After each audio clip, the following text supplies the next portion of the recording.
تو اس کو گولی سے مار دینا یا میزائل سے یا جس بھی طریقے سے اس کو اسرائیلی فوجی اگر موت کے گھاٹ اتار دیتے ہیں یا شہید کر دیتے ہیں تو یہ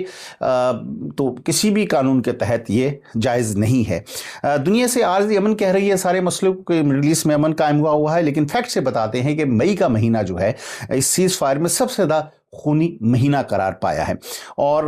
جو رولز آف انگیجمنٹ ہیں اسرائیل نے وہاں پر اتنے زیادہ نرم کر دیے ہیں کہ ایک طریقہ ہوتا ہے کہ آپ نے اینیمی پہ اگر فائرنگ کرنی ہے، جنگ میں ہے تو اس کے کیا آپ کو ضابطہ کار ہے، رول آف انگیجمنٹ کیا ہے جن کو آپ نے فالو کرنا ہے، لیکن یہاں پر صورتحال یہ ہے کہ بظاہر کوئی رولز آف انگیجمنٹ بچے ہی نہیں ہیں، اور فوجیوں کو ایک طرح سے شوٹ ٹو کل کا کھلا لائسنس دے دیا گیا ہے کہ بس دیکھیں جہاں پہ ان کو یہ ذرا سا بھی کوئی قریب آیا یلو لائن کے تو آپ نے اس کو گولی ماری اور اس کو مار دیا۔ یہ ایک عام سی بات ہے، اور ایک جیسے کہ میں ذکر کر رہا تھا گاڑی پہ حملے کا، اور اس کے بعد یہاں تک سننے میں آیا کہ وہ فوجیوں نے اس کے بعد جشن بھی منایا،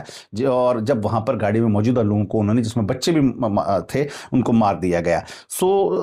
آپ کو یعنی کہ 100% شور ہونے کی ضرورت نہیں ہے کہ جو کہ آ رہا ہے وہ حملہ آور بھی ہے یا نہیں ہے، آپ اس کو مار سکتے ہیں، بظاہر یہ ہمیں نظر آتا ہے۔ سو یہ کھلا قتل عام ہے اس وقت جو غزہ میں جاری ہے، اور ظلم کی انتہا اس میں یہ دیکھیں کہ عید کے موقع پر جب پوری مسلم دنیا عید الاضحیٰ منا رہی تھی، اس وقت بھی اسرائیل نے غزہ پر فضائی حملہ کیا، جس سے کم از کم 16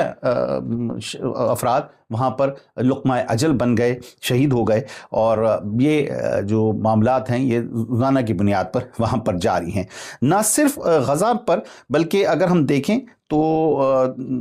دیگر علاقوں میں بھی، یعنی کہ لبنان میں بھی اسرائیل کی جانب سے یہ تمام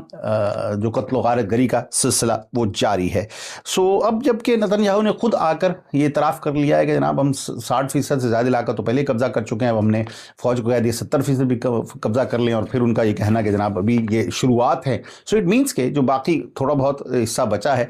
غزہ کا، اس پر بھی قبضہ کر لیا جائے گا۔ سو اسرائیل نے سیز فائر کی شرائط کی جو ہم دھجیاں اڑا دی ہیں، اور اپنے کنٹرول میں مزید جیسا کہ میں کہہ چکا 11% انہوں نے اضافہ کر لیا ہے۔ سو اس کا سیدھا مطلب یہ نکلتا ہے غزہ کے 20 لاکھ افراد جو پہلے ایک بہت چھوٹی سی جگہ پر رہ رہے تھے، وہ اب مزید ایک بہت انتہائی تنگ جگہ کے اوپر، آپ سمجھیے کہ پہلے ہی بہت زیادہ پاپولیٹڈ ایریا ہے وہ، اگر وہاں پر آپ 20 لاکھ افراد کو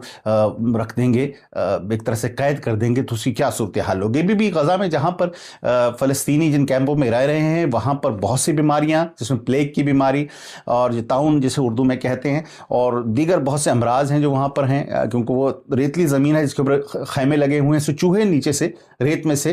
جگہ بنا کر وہ خیموں میں آتے ہیں اور وہ انسانوں اور بچوں کو کاٹ رہے ہیں۔ اس وقت اس حد تک یہ صورتحال ہے، اور 2 ہفتے پہلے میں نے ایک پروگرام کیا تھا کہ فلسطینی خود اپنے خیموں کو احتجاجاً آگ لگا رہے ہیں کہ دنیا شاید ہماری طرف متوجہ ہو جائے۔ دوسرا، شدید غذائی قلت ہے ان کیمپوں کے اندر، ان کو کھانے کو چیزیں نہیں مل رہی کیونکہ اسرائیل نے ہر طرف سے اس کا محاصرہ کیا ہوا ہے۔ سو اب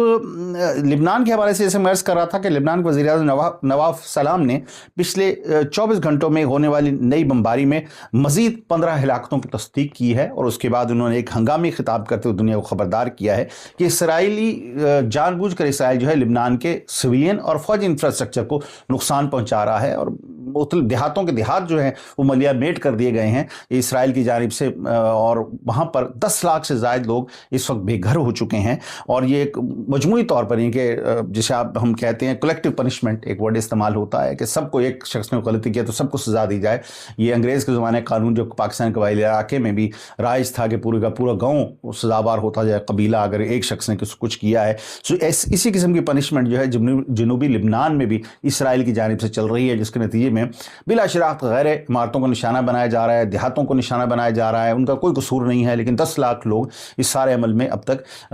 بے گھر ہو چکے ہیں، اور لگتا یہ ہے کہ اسرائیل اس سارے علاقے پر قبضہ کرنا چاہتا ہے، اور ان دیہاتوں کو ظاہر کے صفحہ ہستی سے مٹا دیا ہے، بہت سے دیہاتوں کو۔ یونائٹڈ نیشن نے اسرائیل کو جنسی تشدد اور جنگی جرائم کے مرتکب ممالک کی بلیک لسٹ میں شامل کر لیا ہے، لیکن اسرائیل کو اس کی کوئی پرواہ نہیں ہے، کیونکہ بظاہر ہمیں یہ لگتا ہے کہ امریکہ جو درپردہ اسرائیل کی سرپرستی کبھی درپردہ کبھی کھلم کھلا کرتا ہے، لہٰذا وہ اس کی بیک پر موجود ہے، جس کی وجہ سے اسرائیل اس کو کی صحت پر اس سے کوئی فرق نہیں پڑتا کہ اگر یونائٹڈ نیشن نے اسے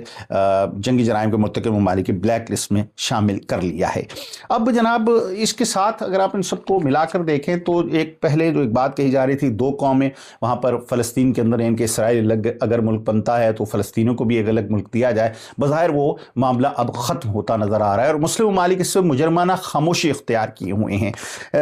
پاکستان کی جانب سے جو صورتحال تھی جب یہ کہا گیا کہ ابراہیم اکارڈ 2 پہ سائن کیے جائیں تو پاکستان نے اس پر واضح اپنا موقف دیا، اور میں سمجھتا ہوں کہ بالکل درست موقف تھا۔ اس سے ثابت ہو گیا کہ پاکستان کا جو سٹانس اس لیے درست ہے کہ اگر دباؤ میں آ کر یہ ابراہیم اکارڈ 2 پر سائن کر دیتا، یعنی کہ اسرائیل کو تسلیم کر لیتے، اسرائیل سفارتی تعلقات قائم ہو جاتے، تو ایک تو ہم نے فلسطین کے مسئلے کو ہمیشہ دفن کر دیا، کیونکہ ظاہر غزہ پر تقریباً کنٹرول آلریڈی ان کا ہو چکا ہے، اور جو باقی تھوڑے بہت حصے کہیں پاکٹس بچی ہیں وہ بھی ختم ہو گئیں۔ سو ایک فلسطین سرے سے صفحہ ہستی سے مٹ جائے گا، اور پاکستان اگر